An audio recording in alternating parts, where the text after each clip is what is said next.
Bismillahirrahmanirrahim. Assalamualaikum warahmatullahi wabarakatuh. Terima kasih pada teman-teman yang mungkin telah sama-sama berjuang berusaha untuk tata laksana COVID di Kabupaten Kuningan ini. Sebagaimana janji saya tadi siang, saya akan menyampaikan beberapa ulasan kaitannya dengan bagaimana sih dengan PSBB di Kabupaten Kuningan yang sekarang sudah menginjak hari ke-8, itu apakah mempunyai pengaruh yang positif ataukah negatif terhadap penambahan kasus. Nah, kalau kita berbicara pengaruh dan kita berbicara membandingkan antara sebelum PSBB, berarti kita membandingkan dengan 2 minggu atau 1 minggu sebelumnya ya, 1 minggu sebelumnya, di mana kita memutuskan untuk mengadakan karantina wilayah parsial. Sebelum kita membandingkan dua angka keberhasilan tersebut, kita baiknya melihat grafik yang resmi yang dikeluarkan oleh Krisis Center. Di sini kalau kita perhatikan ya, teman-teman mungkin nanti bisa lihat grafik yang ODP yang run chart itu ya, yang run chart itu. Mari kita evaluasi sedikit. Jadi kalau kita perhatikan ada 3 puncak utama. Yang puncak utama kalau kita perhatikan dari puncak-puncak ini memang yang pertama terjadi pada tanggal 25, 26, 27 Maret, di mana puncaknya itu adalah penambahan kasus yang aktif itu ada 305. Kemudian juga pada tanggal 1, 2, 3 April, yaitu kasus terbanyak di Kabupaten Kuningan, yaitu 394. Dan puncak yang ketiga, seperti ini prediksi kita nih. Puncak ketiga, sebagaimana prediksi kita, jatuh pada 14, 15, 16 April. Yaitu kisaran antara 149 dan 148. Dan setelah itu, sesuai dengan prediksi kita, bahwa setelah 14, 15, 16 April, kasus terus menurun. Ya, boleh teman-teman cek nanti di grafiknya ya, grafik run chart yang ODP. Yang ODP terakhir itu tanggal 12 Mei ya, yang dibikin oleh Kang Apo meureun, yang uploadnya Kang Apo. Saya ingin kemukakan di sini bahwa ternyata perkiraan kita tentang golden period ya, punten, bahwa setelah tanggal 14, 15 itu kasus akan menurun, memang kejadiannya demikian. Jadi puncak terakhir itu pada tanggal 14, 15, 16 bulan April ya. Setelah itu kasusnya terus-menerus menurun. Nah, terkait dengan bagaimana kita membandingkan antara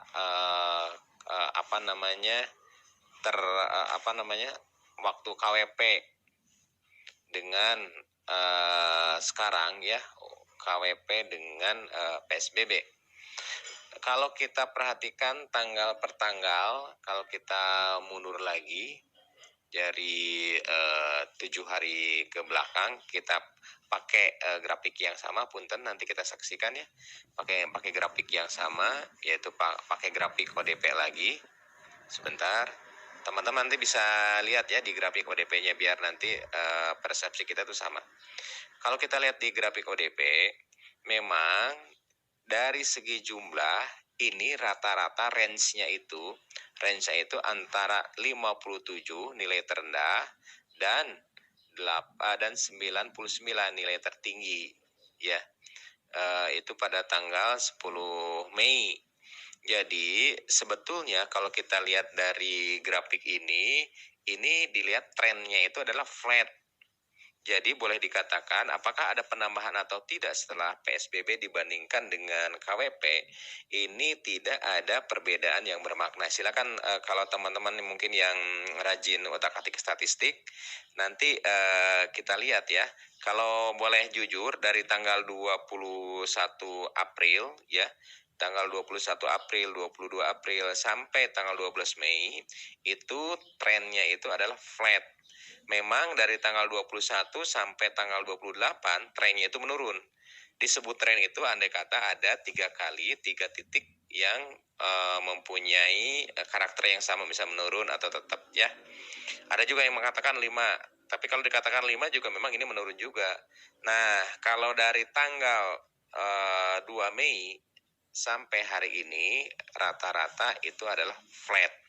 Jadi andai kata ada peningkatan 2 atau 3 kasus atau peningkatan sampai 6 kasus itu tidak berarti ada peningkatan lonjakan yang bermakna. Ya, jadi kita tidak tidak mengatakan bahwa dengan PSBB itu kasus bertambah atau berkurang. Saya katakan itu flat. Silakan teman-teman cari rata-rata di sini min atau mediannya pun ini kalau kita lihat dari minnya pun itu sekitar 3,4. Artinya plus minus penambahan ini 3,4. Berarti kalau kita dibandingkan dengan puncak 394, ini nilainya tidak bermakna. Gitu. Jadi dapat saya katakan adanya PSBB ini belum kita bisa bandingkan secara apple to apple dengan waktu kita KWP karena waktunya itu tidak sepadan antara waktu KWP sama waktu PSBB. Nah, kita coba pakai grafik yang kedua, teman-teman ya. Grafik yang kedua kita coba pakai yang PDP ya, grafik yang PDP. Kalau kita perhatikan grafik PDP, memang di sini agak sedikit unik ya. Grafik PDP ini kita lihat dari yang tadi kita lihat yang warna merah ya. Warna merah itu yaitu yang aktif. Jangan warna kumulatif yang biru. Kalau kumulatif itu tentu hari demi hari pasti akan bertambah, tidak akan menurun. Kita lihat yang warna merah. Ya, grafik yang berikutnya itu grafik PDP. Nah, grafik PDP juga ini kalau kita perhatikan puncak PDP itu ada pada tanggal 23 April. Kenapa 23 April? Kalau kita perhatikan ya, puncak ODP kan itu jatuh pada tanggal 14, 15, 16. 14, 15, 16 kalau kita tambah 7 hari ya, itu jatuh sekitar tanggal 23, 24, 25. Ini cocok kalau kita bandingkan dengan waktu masa inkubasi. Jadi mereka mungkin yang tadinya itu ODP, beberapa berubah menjadi PDP beberapa ya. Nah, memang datanya begitu. Kalau kita perhatikan PDP itu lebih dari 80% mereka yang tadinya ODP gitu.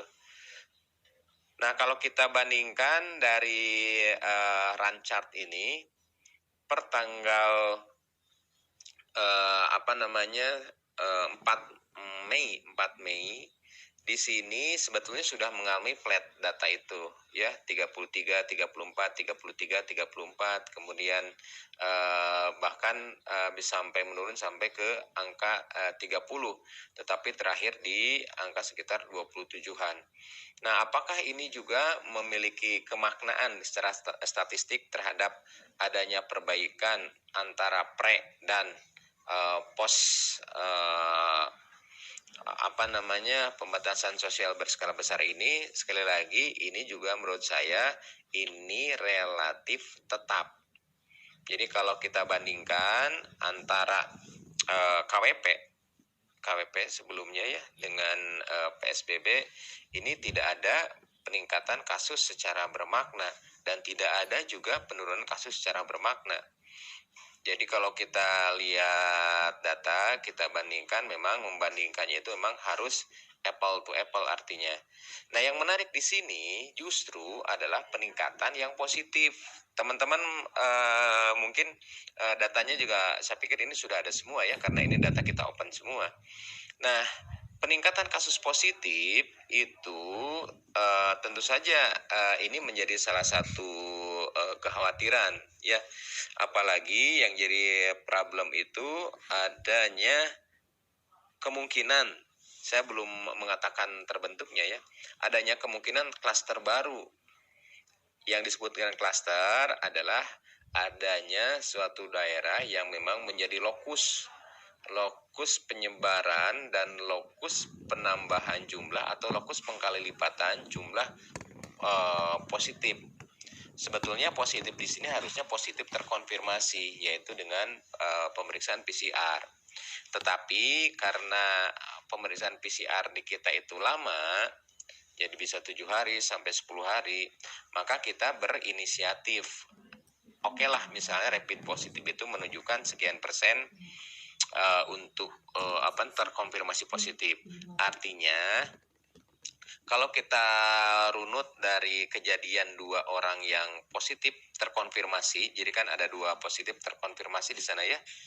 Ternyata dari hasil pelacakan Dr. Susi dan kawan-kawan memang ini tidak mempunyai kontak yang terkonfirmasi. Jadi kedua orang ini tidak tidak kontak dengan orang yang positif COVID. Artinya memang kedua orang ini kemungkinan ditulari oleh OTG ya. Dan yang jadi problem adalah setelah dilakukan tracking juga kan ada satu keluarga 5 positif, satu keluarga 4 positif, dan ada beberapa tokoh mungkin nanti yang kita akan lakukan pendekatan ya supaya kasus ini bisa kita isolasi. Isolasi itu bukan berarti desanya diisolasi, tapi kasusnya yang diisolasi. Nah, jadi kalau kita perhatikan ini sebetulnya tidak terlalu berhubungan dengan PSBB, tidak berhubungan juga dengan KWP.